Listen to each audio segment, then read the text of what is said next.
Jak zacząć myśleć o sobie jak o części większej całości?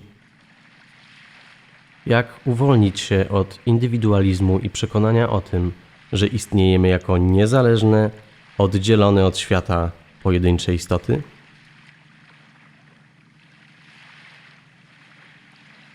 Potrzebujemy nowego sposobu myślenia, mówienia i bycia w świecie. Zmianę możemy zacząć od tego, jak myślimy o naszych ciałach. Lubimy wyobrażać sobie, że są one niczym zbroje, które chronią nas przed światem. Zastanów się, jak bardzo Twoje ciało jest czułe i delikatne, jak wrażliwe na zranienie i dotyk, jak odczuwa najlżejsze podmuchy powietrza dzięki setkom tysięcy małych włosów, które jeżą się na dotyk owada. Jak drażniący może być łaskoczący włos pod ubraniem albo kropla potu spływająca po plecach. Kiedy pomyślisz o tym, ile sygnałów i substancji z otoczenia przyjmujemy w każdej chwili, okazuje się, że nasze ciała już nie wydają się takie jednolite i samowystarczalne. Są raczej lepkie i porowate, półprzepuszczalne. Przyjmują i wydalają płyny, wodę, tlen, oddychają, pocą się, krwawią i płaczą. Nasze ciała są ciągłym przepływem informacji ze świata i dla świata. Może powinniśmy zacząć myśleć o sobie jak o hipermorzu, wielkiej wilgoci, która jest wszędzie i we wszystkim, a każda istota to pojedyncza jednostka pomiaru wody. Ciało to rozległe mokradła, szerokie ujścia rzek i ekosystemy przepełnione dopływami gatunków towarzyszących, gnieżdżących się w nas, rozciągających się przez palce, gromadzących się u stóp. Czy myślałaś kiedyś o wszystkich zbiorowiskach istot, które pozwalają Ci żyć i funkcjonować? O tych wszystkich mikrobach, które mieszkają w jelitach? O milionach bakterii chroniących skórę?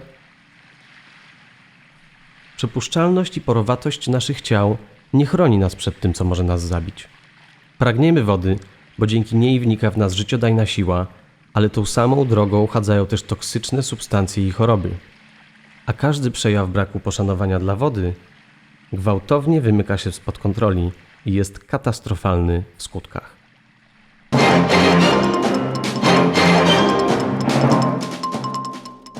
Społeczności czerpiące wodę z rzek znajdujących się na terenach masowej eksploatacji piasków roponośnych i kopalni odkrywkowych odnotowują gwałtowny wzrost liczby zachorowań na raka.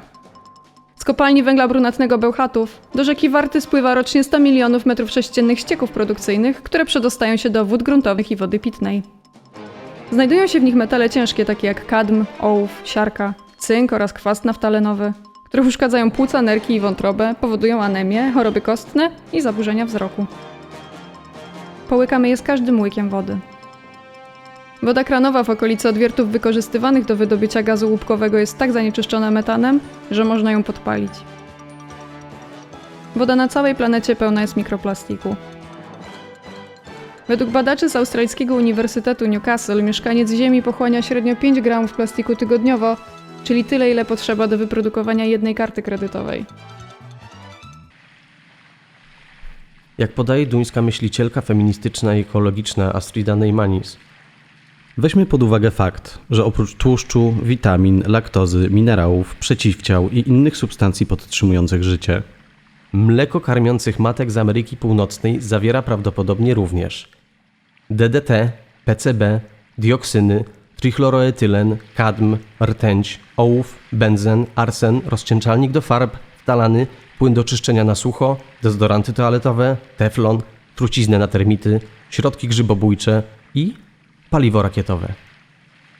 Ograniczanie bezpośredniego ryzyka kontaktu z toksynami nie może podważyć faktu, że w głębi naszych cielesnych archiwów przechowywane są wspomnienia, a nasze ciało karmione jest strumieniami, których źródła pozostają daleko poza naszym zasięgiem.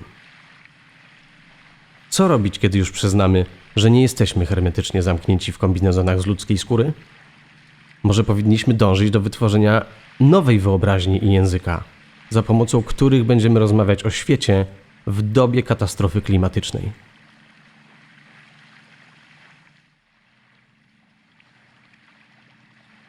Biolożka i filozofka feministyczna Donna Haraway uważa, że jest to jedno z najważniejszych zadań, przed którymi stoimy jako gatunek.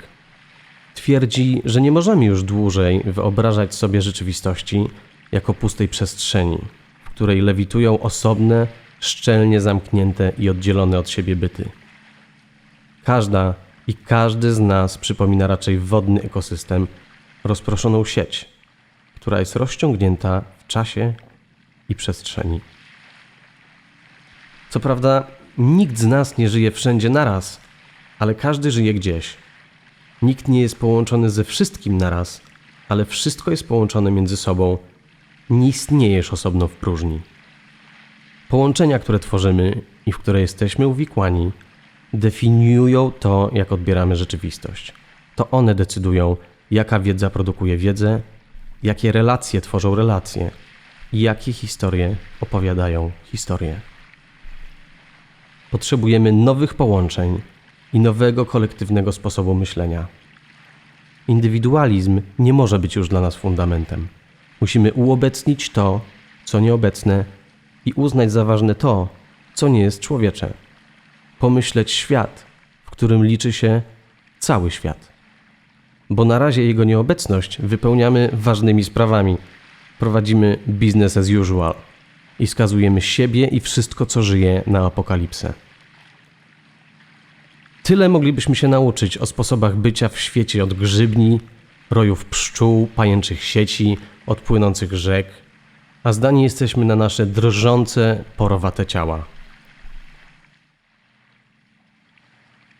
Potrzebujemy humusu, nie humanizmu, i humanistyki zamiast humanistyki. A zamiast rozczulać się nad prognozami i stękać na myśl o powolnej śmierci cywilizacji z pragnienia i głodu, moglibyśmy w trybie pilnym zająć się przyszłością kompostu w tej wielogatunkowej planetarnej sadzawce, otwierając się przy tym na życie w zaskakującym towarzystwie, które do tej pory ignorowaliśmy.